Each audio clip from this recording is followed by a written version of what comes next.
नमस्कार शेतकरी मित्रांनो, बघू शकता आपण आज आपल्या मूग या प्लॉटला भेट द्यायला आलेलो आहे। बघू शकता आपण 17 तारखेला लागवड जी आहे हे पेरणी केलेली होती। बघू शकता कशा पद्धतीने तास हे दिसत आहेत मुगाचे, उन्हाळी मुगाची आपण लागवड केलेली आहे। कशा पद्धतीने वाढ ही झालेली आहे। आजची 23 तारीख, 5 ते 6 दिवस झालेले आहे आणि आपला तास पूर्णतः चांगल्या प्रकारे आलेला आहे। इकडे शिप चालू आहे आपली, बघू शकता।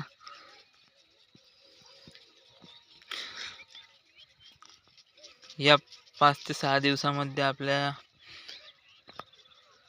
बीज प्रक्रिया चांगल्या पद्धतीने केल्यामुळे बघू शकता मूग कशा पद्धतीने आलेला आहे। यामध्ये पाणी नियोजनाचा व्यवस्थित आपल्याला द्यायचं आहे। तसेच यावर कोणकोणते प्रादुर्भाव होतो अळीचा वगैरे, ते पण आता आपण समोरच्या व्हिडिओमध्ये येणाऱ्या व्हिडिओमध्ये बघणारच आहोत। त्यासाठी आपल्या या चॅनलला सबस्क्राईब करून घ्या। धन्यवाद।